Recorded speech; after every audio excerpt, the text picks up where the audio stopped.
Hello everyone.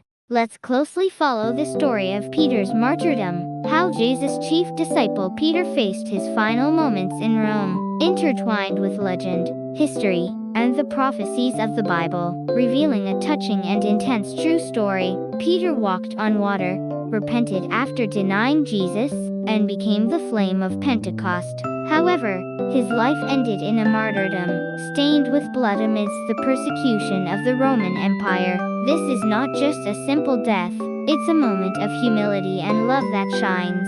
With the saying, "I am not worthy to be crucified like the Lord," I will vividly share this based on the Bible and the traditions of the early church. Peter preached the gospel for over 30 years after the resurrection of Jesus. It started in Jerusalem and went to Antioch, Corinth, and then Rome. Peter is considered the first bishop of the Roman Church. The beginning of the papacy, in AD 64, when Emperor Nero began to persecute Christians, he used them as scapegoats. After the Great Fire of Rome, Christians set fire, and thousands were arrested. Peter was in Rome. According to tradition, as the persecution intensified, the church members spoke to Peter, "Run away. We have to protect the church." Peter tried to escape through the Roman gate at night. As he was fleeing along the Appian Way, suddenly, the shining Jesus appeared before him. Peter was taken aback and asked, "Lord, where are you going?" Quod vadis, Domini? Jesus answered, "I am going to Rome to be crucified again." Peter's heart was torn by those words. Lord, the sin of trying to run away, he immediately turned around and returned to Rome. This tradition is found in the 2nd century text. After that, Peter was captured. He was imprisoned in Nero's jail. In prison, Peter wrote a letter. It's the second epistle of Peter.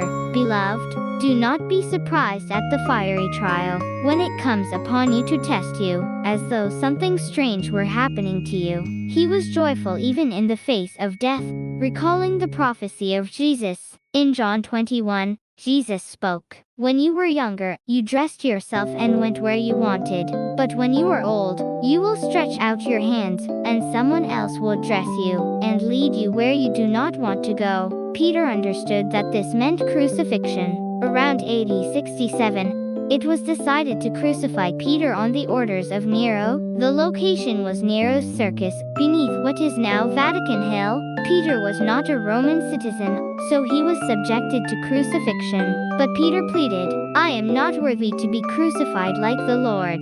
Please crucify me upside down." The executioners granted Peter's request. They turned the cross upside down and nailed Peter's feet facing upward.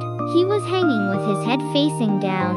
The blood rushed to his head, increasing the pain. Peter praised until the very end. According to tradition, he cried out while looking at the crowd, "Lord Jesus, receive me."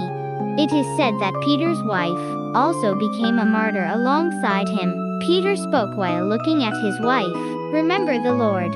Peter breathed his last like that. His body was buried on a nearby hill. That place is now beneath Street Peter's Basilica, where bones believed to be Peter's were discovered during excavations in 1939. After Peter's martyrdom, the Roman Church grew stronger. His blood became the seed of the Church.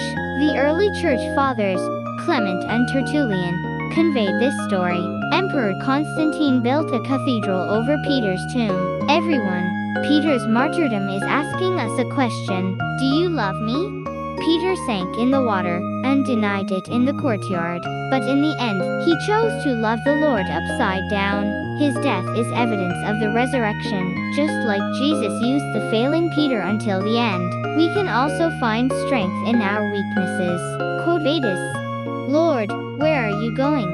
Like Peter, we can turn back and follow you. This story is found in the Bible, in the Gospel of John chapter 21, to Peter, and the early church traditions. Acts of Peter, Eusebius church history. Can you feel Peter's humility and love so vividly? See you next time.